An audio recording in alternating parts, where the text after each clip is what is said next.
Hello and welcome to this final episode of the first series of the Global Growth Leaders podcast. My name is Simon Haigh and I'm delighted to be joined once again by my co-host, Henry Wang. Henry, it's good to see you for the final time in this series. Good to see you, Simon. I really enjoy doing this series of 12 podcasts with you.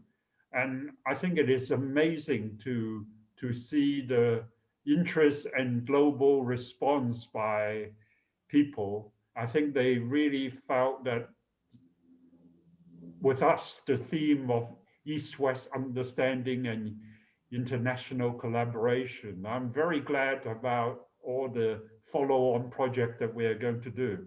But anyway, let's record this podcast. Overcoming COVID has incurred unprecedented human and economic costs globally.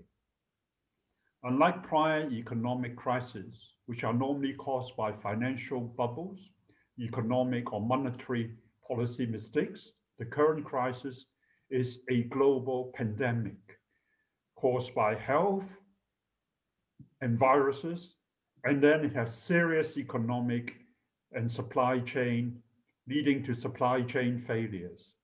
Experts had warned that this isn't just a temporary hiccup, but a warning of something more serious globally, like climate change.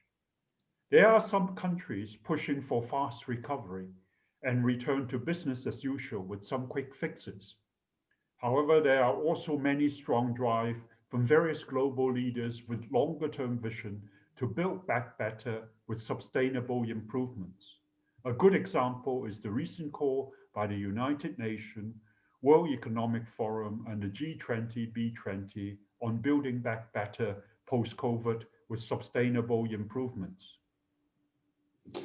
Thanks, Henry. And so geopolitically, this crisis has, from a medical research perspective at least, underlined the huge value of global collaboration. We're witnessing the development and adaptation of life-saving technologies and massive research into treatments. As we've seen with the recent amazing announcements, it's great that we're recording this episode last, Henry, because there's been amazing announcements in vaccines, hopefully for the whole of 2021 and onwards.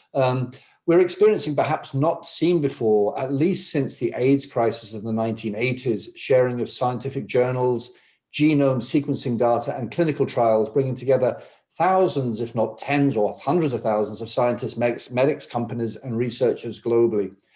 So to facilitate greater international collaboration and understanding, Henry and I have come together to conduct a series of global podcasts with distinguished international thought leaders from both the East and the West. And these thought leaders have been discussing key topical issues, including healthcare, youth, innovation, climate change, media, leadership culture, and much, much more. And we hope that these open exchanges of views with international thought leaders from both the East and the West should help foster greater international understanding and cooperation. And we're delighted that all episodes will be featured on all leading podcast channels, YouTube, social media, and we're hoping very shortly on Chinese media as well. So next, Henry, let's move into this final episode. And it's a special episode because it's you and I talking about a subject that we talk about in the introduction, which is around the whole area of climate change, but specifically carbon finance. And I'll kick off with you, Henry. Can you tell us some major developments that are taking place globally by various governments to reduce their carbon emissions and their carbon footprints? Yes, that's a very important area. I'm honored to be invited to join the B20 International Task Force to advise the G20 global leaders.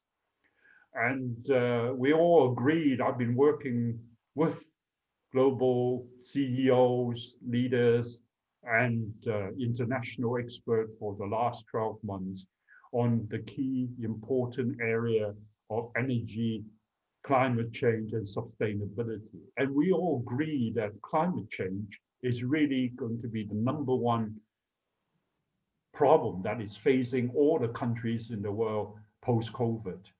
And it is very important that all the different countries in the world should work very hard to reduce their carbon emission and the carbon footprint. The reason for that is that they need to reduce this so as to reduce the global emission, so as to control global warming. If the current, I mean, the world, like the UN Secretary General has said, the temperature around the world has already risen by 1.3 degrees C. And we do nothing, it will continue to rise by the end of this century by 3 or 4 degrees. And that could be hugely damaging to the world. And it could eliminate something like 30 to 40% of the world's GDP. It can create a huge number of extreme weather climate events like typhoon, hurricanes, and things like that. And already we are seeing some of this, plus huge snowfall and flooding, which could be incurring untold damages in different countries in the world. Therefore, many countries in the world which have signed the Paris Agreement have been implementing new policies in these areas. And these include energy transition policies, which dictates how their country is moving away from fossil fuel to clean energy, including solar, wind, and other clean type of energy. This has led to clean energy growth globally in different countries, although the growth has not been as quickly as some people expect. But looking ahead, I think the investment in clean energy growth and renewable are likely to average about $200 billion a year. I mean, up till now, over $1 trillion already been invested into renewable energy by different countries in the world. So going ahead, 200 billions a year is a sizable investment. And these needs a lot of policy supports and by the governments, by different countries in the world, and by banks in the world. And the other very important area is that, we've identified with global experts that electricity and power generation is a major area for carbon emissions and greenhouse gases. So a lot of countries are moving away from coal and stopping fossil fuel in their power generation, the power supply chain, so as to go into generation of green power. Another major area for carbon emission is really from transportation and mobility. And you can see in here the huge growth in electricity, electric vehicles, and clean vehicles, and the growth of green mobility now, which are very, very important. And there's a lot of policy supports by different countries in the world. And then another very important area which we've been working on and have made recommendation to the G20 leaders is really in green buildings and infrastructures. I think in the cities of the world, the huge mega cities in the world, now building is a huge area for energy consumption and also for emission, and responsible for a lot of generation of carbon emission from the power sector. So it's very important that we improve building standards and adopt green buildings. So these are some of the key developments that are going on. Absolutely. Okay, Simon, maybe you can tell us some of the major developments that are taking in places in establishing suitable international carbon emission trading systems by different governments globally. Well, Henry, this is a subject that I know a fair amount about, although I'm not, unlike you, a global expert in the subject. But at one point in my career, I was general manager of a syngas coal conversion company in Australia. And so I became very familiar with the Australian carbon trading scheme at the time.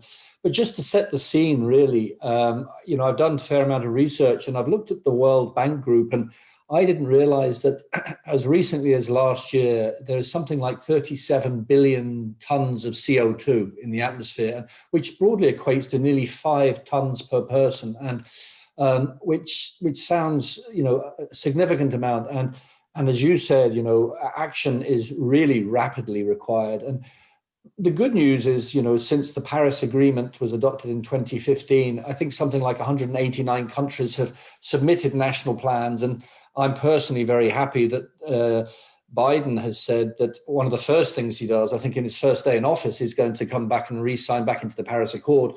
So that just sets the scene. In terms of carbon emission trading schemes, there are various different schemes, cap and trade and baseline and credit. And I'm very aware of the mechanisms, which I won't go into, but the EU ETS scheme, which was launched, I believe, in 2005, unless you correct me, I think it was 2005, that kind of set the benchmark. And I think my research shows that the share of global greenhouse emissions globally since the launch of that EU ETS in 2005, captured by national ETS schemes, have trebled from 5% to 14% of being captured by national and international ETS schemes. So that's a trebling in 15 years. But as we've just said, 14% of 37 billion is still a drop in the ocean. There's a huge way to go. So, there are, apart from the EU ETS scheme, there have been a number of national and subnational schemes and also bilateral cooperations. You'll know more about, I think there's been an EU-China cooperation, there's been multinational corporations. The EU, where I'm based, has been a founding partner in the International Carbon Action Plan.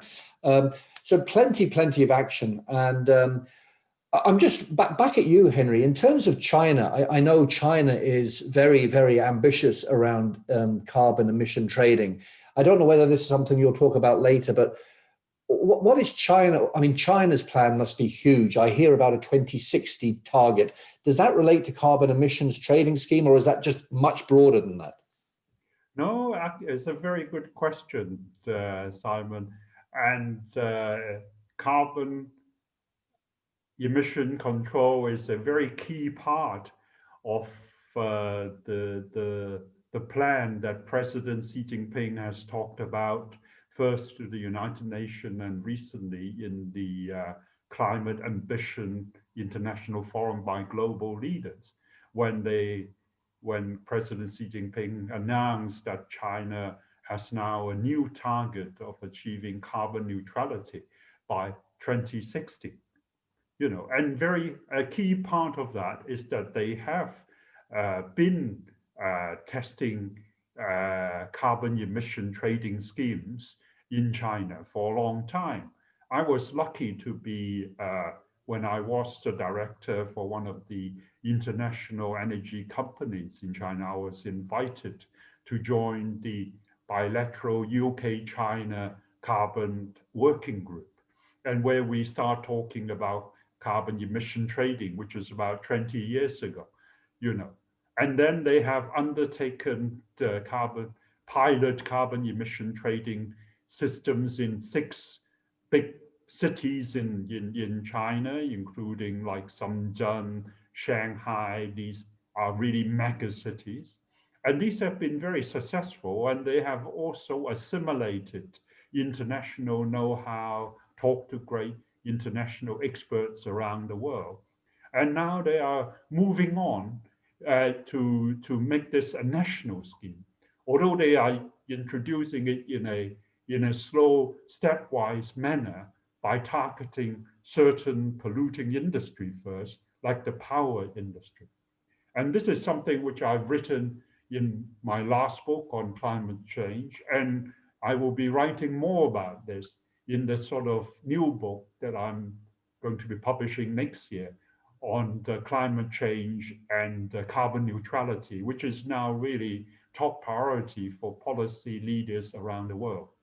Absolutely. And so in terms, you've mentioned governments. So what would you say would be some key policy priorities that the world needs to execute globally to bring carbon levels back to more manageable levels, and or to promote carbon financing? Some key policy priorities that you're seeing needed. Yeah, this is a important policy area that we've been advising on, and various governments are very, very interested in working on. And one of the top ones is really they need to develop one of the top policy priorities that governments around the world are working on is really on energy transition policies. You know, they are laying down policies together with carbon emission and carbon neutrality targets so that they can move away from the current the energy mix, which burns fossil fuel with renewables and others, into a energy mix which will be primarily with clean energy. Mm. And one very important area that the International Energy Authority has been campaigning on, really, and I've been working together with them, is to eliminate fossil subsidies that many governments around the world is still providing to in their country to different citizens. And this is amazing thing that to hear that is still going on, and this is leading to why for some of these countries it's very difficult to move away from fossil fuel. But of course, this is tied up with living standards, political promises, and things like that. And this is a tough political nut for a lot of the political leaders and government leaders to tackle. The other area which you talked about is, of course, in carbon emission and emission trading and caps. You know, that it's very important for governments to establish clear policy for carbon pricing and for carbon, so as they can establish a carbon emission system, so that industries and companies which emit a lot of carbon will have to pay for the emission and the damages that they're doing to the atmosphere. Yeah, and a lot of this, you know, science can help. For example, a very famous example is the methane monitoring system, which actually is pioneered by the USA. You know, methane is a really bad greenhouse gas, much worse than carbon dioxide. And the oil and gas companies have been working together. They have been emitting a lot of methane, but at the same time, they've been working together using advanced technologies, using advanced sensors and now satellites to monitor methane emissions around the US and around the world. And they really have found out new sources of methane, which companies are eliminating as source. And this contributed greatly to the reduction in greenhouse gas emission. So these are some of the key priorities, policy priorities that these different governments are working on, and these are mainly really targeting towards energy transition and achieving carbon neutrality, so as to eliminate carbon emissions. Absolutely. Okay, Simon, having talked about this, so would you like to say something about what are the key new policy priorities that various governments have been doing to attract global, local, and foreign investments, including those from Chinese investors, to invest in their new carbon reduction and green carbon finance projects? Thanks, Henry. Well, just building on what you were saying, and you know, taking some information from the International Finance Corporation at the World Bank Group, I think from my research, there are three broad areas where policy seems to be being targeted generally supranationally. And number one is, as you said, you know, promoting low carbon, climate aligned investment opportunities. That's whether it's through bonds, government bonds, or equities, green bonds, green equity, etc. So that would be a key area. I guess another area would be around, as you said, you know, tackling pricing differences, easing of tariffs, and also international collaborations. I guess another area would be a critically important area for business as well. And in terms of investment opportunities is integrating investment related risks and opportunities into investment processes, the banking systems.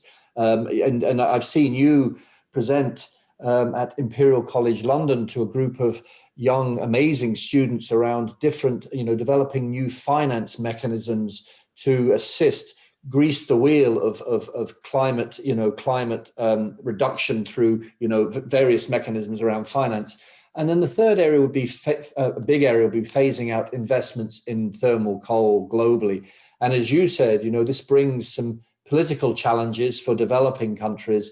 So, and I think, in terms of specific investment industries, certainly over here in Europe, I've done quite a bit of research, and solar, wind, energy, and bioenergy seem to be real policy areas from an EU perspective in terms of investment. So there's a huge amount going on.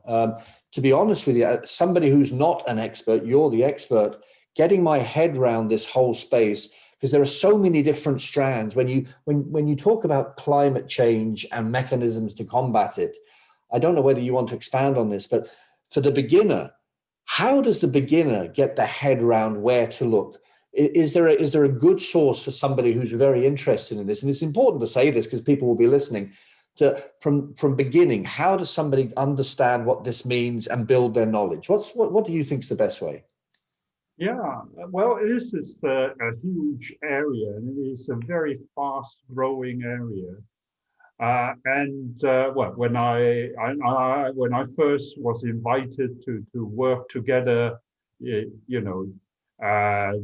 some of these leading climate bodies, I had the same question. And one good example, I think a lot of work has been done in the City of London on green finance. They have actually been leading the pace around the world in this. I mean, they have commissioned a green finance team in the city, which is including some of the leaders from the biggest banks and financial houses, working together, identify new green finance initiatives and areas for the City of London. With Brexit coming, I think they see green finance as a very important area. And now, as part of that initiative, they have set up a Green Finance Institute in the City of London. And anybody who is interested in green finance and things like that could contact this institute, which could help them with linkages to key people or how processes will work, because a lot of this is a developing area. Absolutely, it's fast moving. And one other policy area that I didn't mention as well moves more into the political, and that's around energy security and also potential for job creation as well. And that's very poignant given the period we're going through, with job losses around COVID, etc. I think this provides potentially significant opportunity for governments to provide, to map out a recovery program using green energy. Would you agree with that? Oh, no, it's absolutely. I agree with that. That is a very key area. Let me just share with you one very interesting research done by the International Renewable Energy Association, IRENA. Yeah, they have estimated that with the renewable growth around the world in the last 5 years, they have already created 10 million new jobs in the renewable sector, in different countries around the world, covering Europe, Asia, America. Yeah. So also, I think this message is now getting through to the politicians. And it is very interesting to hear the UK Prime Minister speaking the other day when he actually said, post-COVID, green growth, green energy growth will create a lot of new jobs in finance, in energy, in other areas. And therefore, he is fully supporting, climate change, that this is something which is good for the world as well as good for the economy. Absolutely. No, that's great. So let's move on to China. I've mentioned a little bit about the EU, and I'll talk about the EU again in a second. China's clearly very, very ambitious in its work to reduce its carbon footprint and to promote carbon financing. What are some of the major initiatives China is rolling out in this space? Yeah, this is very important areas that that is developing, and I've written about this in my books and also been invited to speak about this in the House of Lords. I think the most important development is really President Xi Jinping giving his really keynote speech to the UN, spelling out that the new China target of achieving carbon neutrality by 2060. And he reinforced that in the climate ambition forum that he hosted with the G20 leaders recently. Yeah, and in this area, China has been very ambitious in promoting energy transition and the growth of renewables, and it has become one of the leaders in renewable energy in the world, with growth in solar, wind, hydro power, and other areas. At the same time, it is really promoting the growth of green transportation. It has huge, transport is a huge area for carbon emission in China. And they've been active in the converting they have a national electric car program, which has catapulted China from a country with very few electric cars to one of the leading countries in the world with electric cars. And they are also moving into gas vehicles. They are now very ambitious. They have now developed very ambitious hydrogen plans, which I was recently invited by Lord Howell to speak about in to the Windsor Energy Group that he chaired.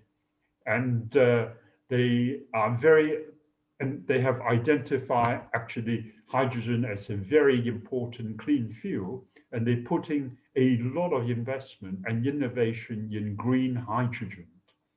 And hydrogen is still very expensive at this moment in time, but the experts are forecasting that if all these innovations develop as planned, then the hydrogen production cost could be reduced by 70 to 80%.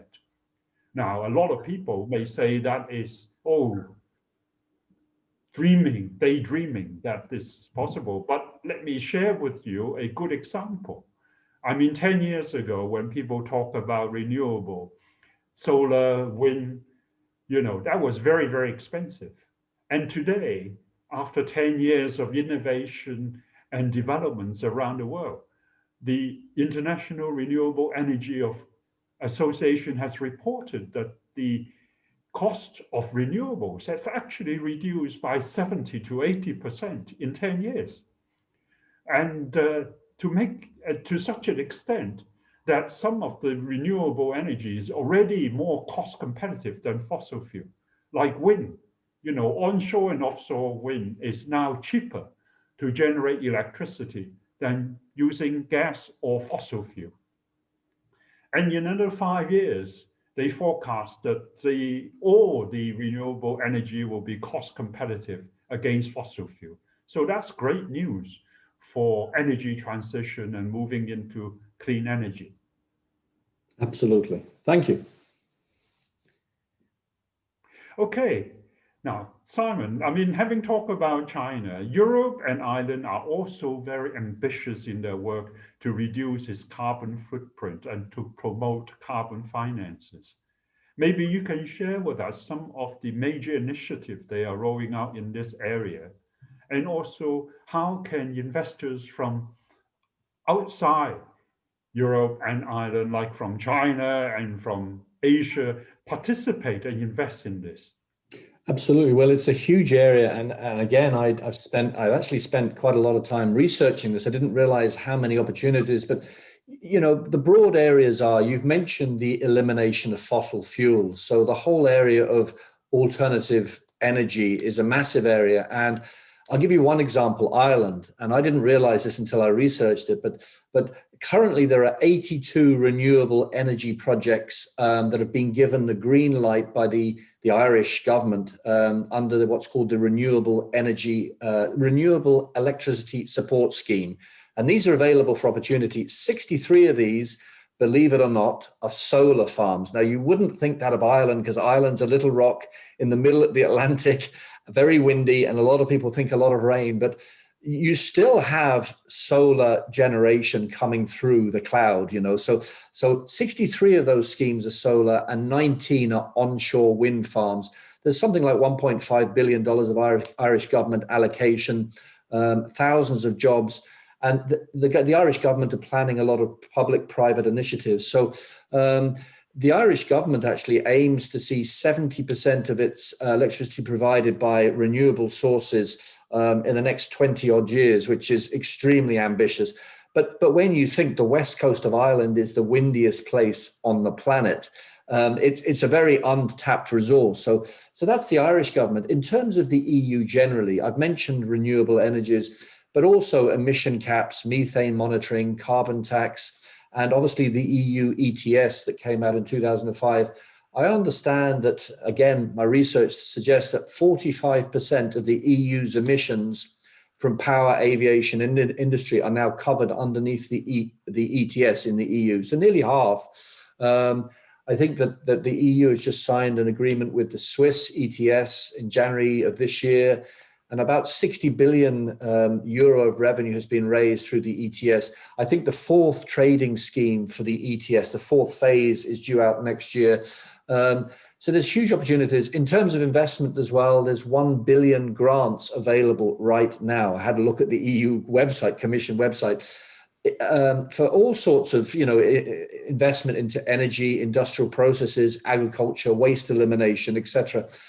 An interesting statistic, again, that I researched over the weekend, just this year in the EU, there's been an 8.4% increase in electricity generation from renewable energy, while at the same time a 9.7% decrease in overall electricity use, which means comparatively renewable energy is going up as a proportion. So that's good. Having said that, there's always negative news, and I researched over the weekend that some of the laggards in Europe per capita. I think, in fact, you shared a nice graph that showed a kind of a pie of different nations' emissions, and I'm afraid to say Ireland is probably in the bottom 6 or 7 in Europe. I think Luxembourg, Finland, Poland, Germany, Belgium, Ireland per capita. So there's still a long way to go. But that's good for investors. So there's still a huge opportunity. So that's the EU and Ireland. So Henry, maybe if you can give us some examples of some carbon financing programs that are being implemented globally and how they're helping to innovate to a better future. Yeah, I think this is really very important area that is going on. And one of the most amazing things in that we have noticed and studied when we work with the green finance team in the city of London is really in the growth of green bonds. Green bonds was really very, very little 10 years ago, and it has grown tremendously, in the last 10 years. To a huge amount, over multi-million amount of bonds are now being issued in different countries in the world. I mean, good example, London has become one of the biggest green bond trading areas. Now, Hong Kong government, I'm currently in Hong Kong. The Hong Kong government has also very proud that they have been issuing green bonds, and the same can be said in China and other Asia countries. And these investors also are smart nowadays, but they also see that by investing in green bonds, they can be doing something which is beneficial to the world, but at the same time being a very safe investment. And I think investment banks and houses around the world has actually undertaken huge studies to see that where companies have been applying the sustainability guideline, what they call the ESG guidelines, which includes environment, sustainability, and governance, to their investments and to their business strategies, these companies have performed better, and they are smarter companies than other companies, and these are smarter investments for investors to go in. So a lot of investment banks are now demanding, some of the biggest investment banks, for example, one I've been advising on, one of the top investment bank in Europe, have just issued new guidelines to all its investment managers that all the investments that they hold that they make around the world must abide by the ESG guidelines, i.e. that these companies must report on their environmental, social, and governance performance, so that the bank and their investor can review their performance to decide if they continue their investment or divest of it. So this is very serious. And at the same time, they have also issued guidelines to say that they are no longer going to be supporting any or lending money to coal projects or coal power station projects. And this is a great step towards the energy transition and green energy. Thank you. Thank you. So, Simon, can you also give us some examples of smart carbon finance projects that Chinese investors can invest both in China and overseas? Yeah, well, I think I'll focus more on overseas because you're more the expert on China. But I've mentioned the EU, and obviously, there's €1 billion of grants right now for investment, not just in terms of carbon finance, but in terms of green energy generally. But some specifics, and I think it's kind of a little bit of repetition of what you said, but the main ones would be obviously the green and climate aligned bonds, very, very significant. And there's a significant growth in the UK and the EU, but the UK is a real leader. Listed equity funds as well. There are unlisted strategies and assets. Investors need to find all this. They need to get some good financial advice. There are also numerous low carbon indices. And of course, I've mentioned before the private project investments as well. One thing that I researched over the weekend, and a very interesting fact, again, from the International Finance Corp at the World Bank, according to them, climate investment opportunities total 23 US trillion in emerging markets by 2030. I don't know where they come up with the number 23 trillion in emerging markets and how they define emerging markets. But I think that's just symbolic of the opportunity for job creation, for investment, and basically for a cleaner earth. So I think there's huge opportunities. Absolutely. I think that this is a fantastic emerging area, not only for investors, but also for young, innovative graduates and things like that who are very keen on climate change and green finance area.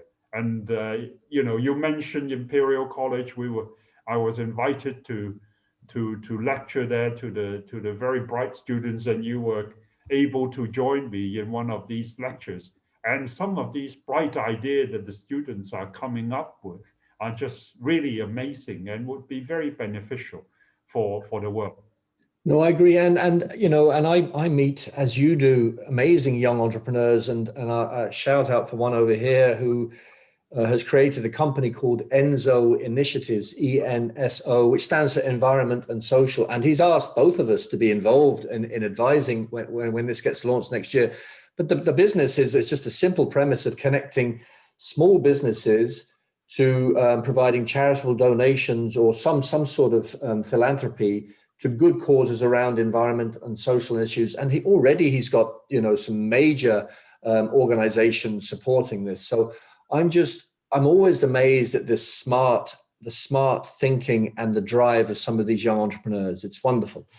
So, Henry, what would you, let's get the negative out of the way first, and we'll finish on the positive. What would you say are the top 2 to 3 biggest concerns in international, if international carbon emission trading systems are not sufficiently established by various governments and used by various companies? The biggest concerns. Yeah, I think there are a lot of concerns in this area. And really in my work with the G20 leaders and also the B20 task force, but the global experts, it's very clear that if nothing is done, then temperature rise will continue and could reach 3 to 4 degrees by the end of this century. And this could devastate global GDP by 30 to 40%, much worse than what we've seen today, with a lot of extreme weather events like hurricanes, snowstorms, and all the things which will make our life really, really miserable. So it's very important that the leaders and also governments and others are work on this.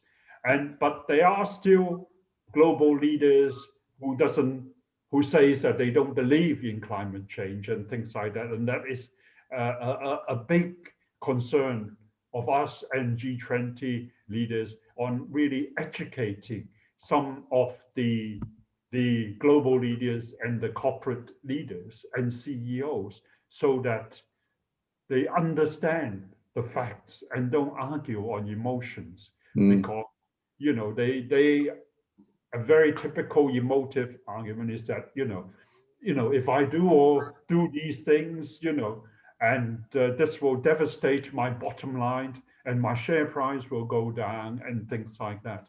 And they need to think, these CEOs need to think smarter. I think the global population, the public, particularly the youth, has really understand the impact of climate change better than the older generation. Yeah.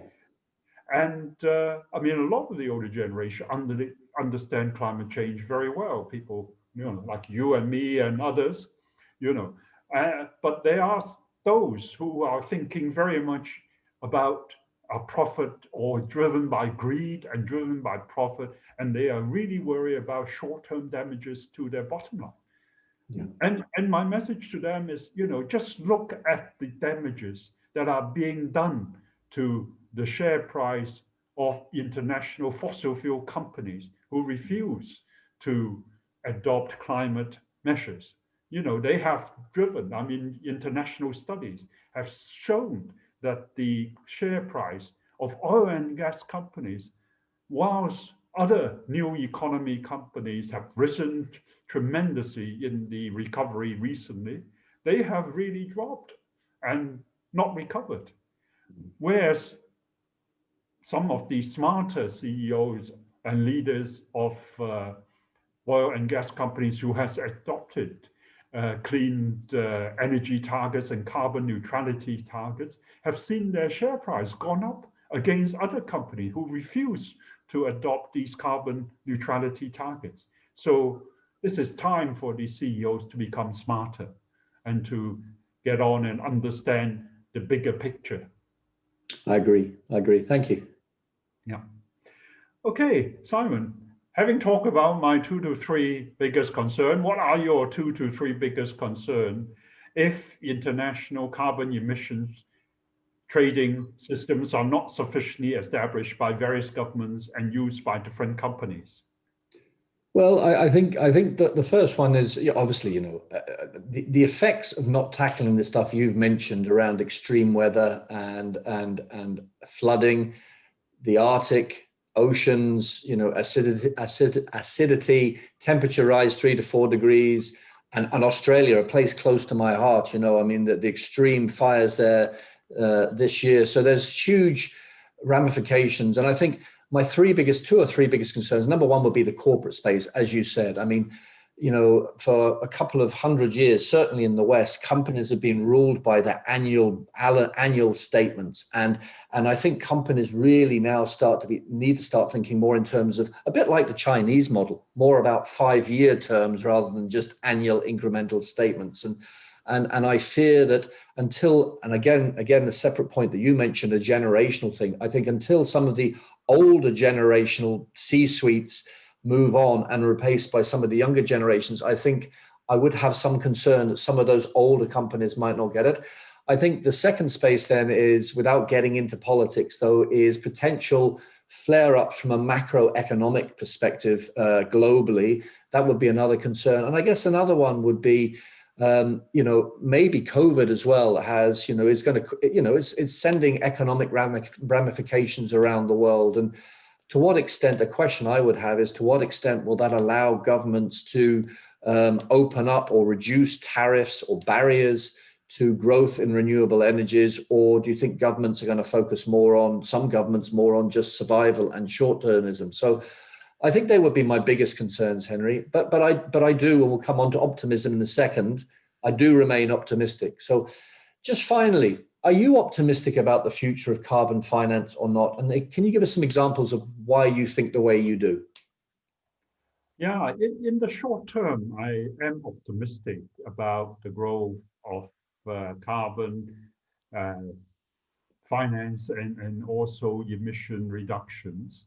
I think we have seen some very encouraging initiatives. For example, the ESG initiative, and which has really grown and is now been made mandatory in many stock markets around the world. For example, in London, environmental, social governance reporting is now mandatory for all listed companies, and the same in the Hong Kong Stock Exchange. And this will improve the company's ESG performance, leading to lower emission reductions, lower emissions, and longer term green investments and things like that. However, I have some concern about how, looking in the medium term, how this momentum will continue, because once we have achieved the lower, easier getting fruits, it will be more difficult to achieve further carbon emission reductions. They will need more investments. Therefore, I think it is very important that this momentum be continued. And the people are committed to achieving the targets. But this will become more and more harder as we go along. I agree. And what about you, Simon? How do you feel about the outlook of the future of the international carbon trading systems and carbon investments? And are you optimistic about their growth? And any example you can share with us? I think a little bit like you, I kind of have mixed views. On the one hand, I'm optimistic about the growth of carbon trading systems, and because of the momentum that's being displayed, for example, by the EU ETS system. It's tripled in terms of its impact in 15 years. So it's an easy way of measuring progress, and that's a good thing. But like you, I just wonder, as we progress forward, whether other priorities might be seen to overtake. Having said that, I think being an optimistic, my optimistic head would say that there are so many investments now and so many initiatives, as you've mentioned, in energy transitioning, clean energy growth, green power, green mobility, green buildings, that this is my hope, that if carbon emission trading systems don't take off as quickly as we need them to, then hopefully they'll be overtaken by some of these smart technologies and smart ways of thinking. So that's kind of the way I like to think of it. And yeah, I'm just naturally an optimist, but so much work needs to be done. And I think, just wrapping up, Henry, I think this has been a wonderful chat, and it's really important that this is our final chat in this series. And we hope that the viewer and listener found it equally as fascinating. and I did, because I obviously had to do a lot of research to catch up with your knowledge. But it was a wonderful chat, and hopefully you enjoyed it, Henry, and hopefully the readers did as well. What do you think? No, I think it's been a wonderful chat, Simon. It is great that we end up. It's been a great series on this, working on this global growth leader podcast with you to promote East and West understanding, and it is really wonderful that we end up talking about the most important global issue on climate change and carbon emission reductions. Absolutely. And I really learned a lot. I've enjoyed meeting the 20 leaders that we have interviewed from the East and West, from over 20 countries and 4 different continents. I think that's the sort of breadth we have covered. Yeah. And I really hope our global viewers and listeners have also enjoyed this. And I'm looking forward to working with you together on a lot of the very exciting follow-up projects. Absolutely. Plus also a new series of global podcasts in 2021, next year. Absolutely. Exciting new themes. Absolutely. And, this has been a groundbreaking podcast, and we really hope everybody gets a chance to tune in and watch and listen. And as Henry said, we have some exciting opportunities ahead next year. Not least, we're hoping to bring all of our speakers back for a special edition as well. And I think with that, I'd like to wish everybody a safe 2021. This has been a very challenging year, 2020, and hopefully 2021 is a year of recovery and returning to safety. But Henry and I hope everybody keeps safe. So Henry, thanks so much, and I'll see you in the new year. Thank you very much, Simon, and stay safe and take good care. And you. Bye-bye. Bye-bye. Bye. Bye.